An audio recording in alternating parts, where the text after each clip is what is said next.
যৌথ বাহিনীর বিশেষ অভিযান অপারেশন ডেভিল হান্টে অপরাধী, সন্ত্রাসী ও বিভিন্ন মামলার আসামিদের গ্রেফতার অব্যাহত রয়েছে। রংপুর, রাজশাহী, চট্টগ্রাম ও গাজীপুর সহ দেশের বিভিন্ন জেলায় ধরা পড়ছে আওয়ামী লীগ ও এর অঙ্গ সংগঠনের নেতাকর্মী সহ বিভিন্ন পর্যায়ের অপরাধীরা।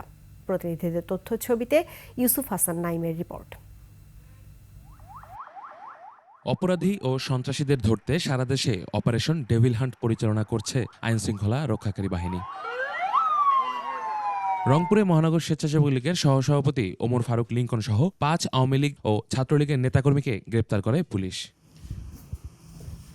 রাজশাহীতে চলমান অপারেশন ডেভিল হান্টের অভিযানে ৮ জনকে গ্রেপ্তার করেছে যৌথ বাহিনী। গ্রেপ্তারকৃতরা সবাই আওয়ামী লীগের রাজনীতির সাথে জড়িত। তারা বিস্ফোরক সহ বিভিন্ন মামলার আসামি। এছাড়াও রাজশাহীর কাদিরগঞ্জে এক আওয়ামী লীগ নেত্রীকে আটক করে পুলিশে দিয়েছে স্থানীয়রা।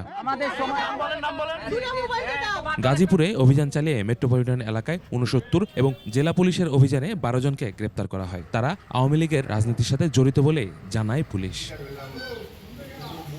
চট্টগ্রামে গত ২৪ ঘন্টায় বৈষম্যবিরোধী ছাত্র আন্দোলনে হামলা মামলায় আওয়ামী লীগ ও ছাত্রলীগের ৩০ জনকে গ্রেপ্তার করা হয়েছে। নারায়ণগঞ্জে পুলিশের অভিযানে আওয়ামী লীগ নেতাসহ ২১ জনকে গ্রেপ্তার করা হয়।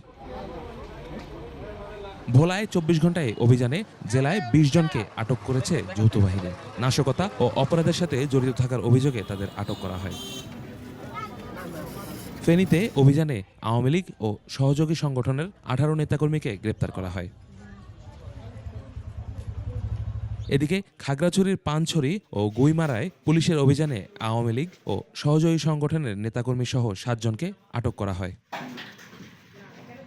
এছাড়াও ময়মনসিংহে ৮, ভৈরবে ৪, সুনামগঞ্জে ৭, কুড়িগ্রামে ৬, পটুয়াখালীতে ১১, চুয়াডাঙ্গায় ৯, বাগেরহাটে ১২ ও ঝিনাইদহে ৫ জনকে ডেভিল হান্ট অভিযানে গ্রেপ্তার করা হয়। ইউসুফ হাসান নাইম, ২১ টেলিভিশন।